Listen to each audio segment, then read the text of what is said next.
Salam ASN.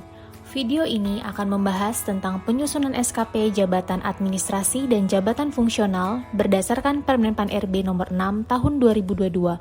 Yuk kita simak bersama. Permenpan RB nomor 6 tahun 2022 merupakan pembaharuan Permenpan RB nomor 8 2021. Peraturan ini mengatur tentang pengelolaan kinerja pegawai ASN yang mencakup PNS dan P3K. Tujuan peraturan ini yaitu peningkatan kualitas dan kapasitas pegawai, penguatan peran pimpinan, dan penguatan kolaborasi. Yuk kita simak apa saja pokok pembahasan dari pengelolaan kinerja pegawai ASN. Bahasannya terdiri dari perencanaan kinerja, pelaksanaan, pemantauan, dan pembinaan kinerja, penilaian kinerja, tindak lanjut hasil evaluasi kinerja. Fokus video kali ini yaitu perencanaan kinerja yang mencakup penyusunan SKP Jabatan Administrasi dan Jabatan Fungsional.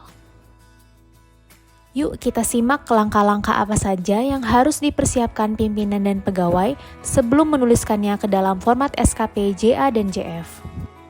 SKP Jabatan Administrasi dan Jabatan Fungsional ditetapkan dari penyelarasan kinerja organisasi dengan runtutan sebagai berikut. Dimulai dari RPJMN atau RPJMD, rencana strategis, perjanjian kinerja, SKP JPT, kemudian dengan adanya dialog kinerja menghasilkan SKP JA dan JF. Dialog kinerja yang dilakukan oleh pimpinan dan pegawai mengatur tentang pembagian peran hasil dan tanggung jawab yang akan menghasilkan kesepakatan. Adanya klarifikasi ekspektasi, akan menyepakati rencana kerja yang berupa hasil kerja dan perilaku kerja pegawai, sumber daya yang dibutuhkan, skema pertanggungjawaban, dan konsekuensi atas pencapaian kinerja pegawai. Dalam dialog kinerja dan klarifikasi ekspektasi ini, juga akan dibagi peran pegawai berdasarkan strategi pencapaian hasil kinerja, siapa melakukan apa. Berikut adalah matriks pembagian peran dan hasil sesuai dengan format Permenpan RB nomor 6 tahun 2022. Rencana hasil kerja yang telah disepakati berupa hasil kerja utama yaitu dengan tingkat prioritas tinggi dan hasil kerja tambahan dengan tingkat prioritas rendah. Hal-hal yang harus diperhatikan dalam menetapkan dan mengklarifikasi hasil kerja dan perilaku kerja, yaitu perencanaan strategis, perjanjian kinerja unit kerja, organisasi dan tata kerja, rencana kinerja pimpinan, kompetensi atau keahlian, dan prioritas pencapaian kinerja.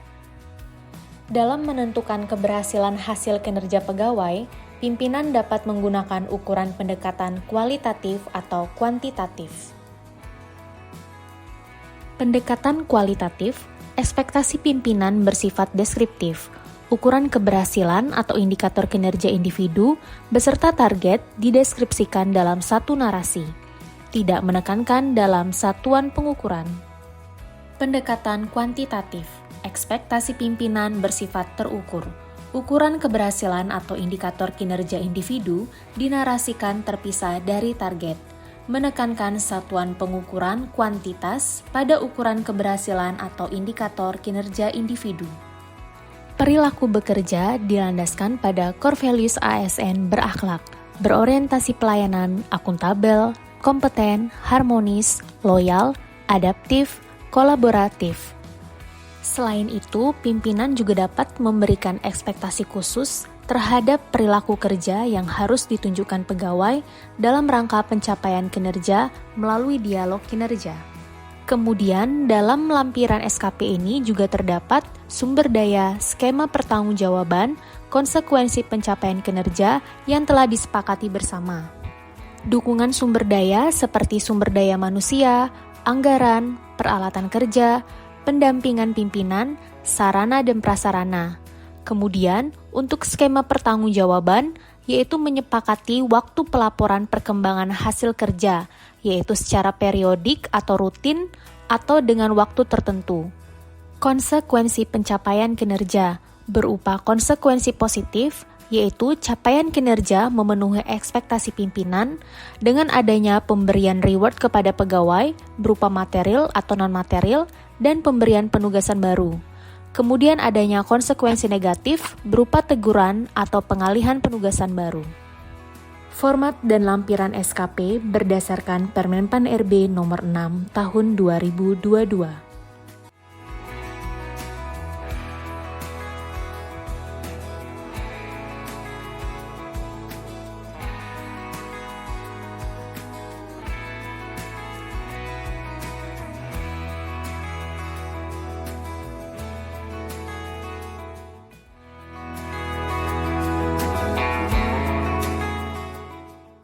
Berdasarkan rencana hasil kerja JPT dan juga adanya kesepakatan dengan pimpinan mengenai pendekatan yang akan digunakan pada SKP, Biro SDM di Badan Kepegawaian Negara menggunakan pendekatan hasil kerja kuantitatif.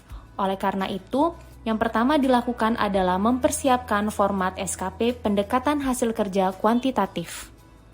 Data pegawai yang dinilai dan pejabat penilai kinerja yang digunakan dalam video ini bukan merupakan data sebenarnya dan hanya sebagai contoh.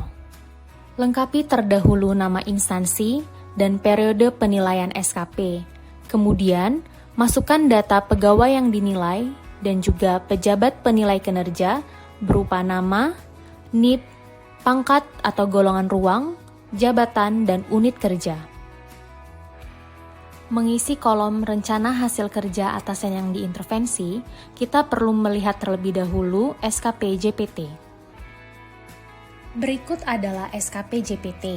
Di dalam SKP JPT ini, terdapat rencana hasil kerja atasan, kemudian diturunkan ke indikator kinerja individu atasan yang dapat diintervensi pada SKP JA dan JF.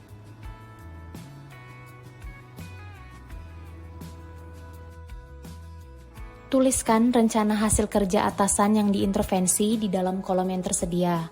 Selanjutnya, kita juga membutuhkan rencana hasil kerja sebagai pendukung dan juga realisasi dari hasil kerja atasan yang diintervensi. Juga terdapat aspek yaitu ukuran keberhasilan, indikator kinerja individu, dan juga target yang sesuai dengan perjanjian untuk mendukung keberhasilan kinerja organisasi. Lakukan kegiatan yang sama dengan menuliskan rencana hasil kerja atasan yang diintervensi di poin-poin berikutnya.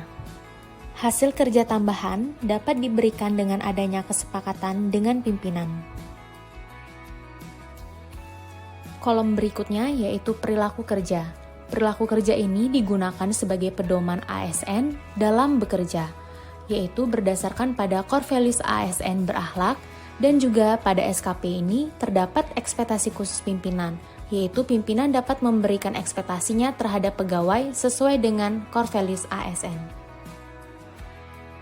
Setelah semua bagian dari SKP ini terisi dengan baik dan sesuai dengan kesepakatan pimpinan, maka tugas jabatan administrasi dan jabatan fungsional adalah menandatangani form SKP yang telah dibuat. Setelah diajukan pimpinan, maka pimpinan akan menandatangani sebagai bukti adanya persetujuan akan SKP yang telah dibuat. Berikut adalah format lampiran SKP.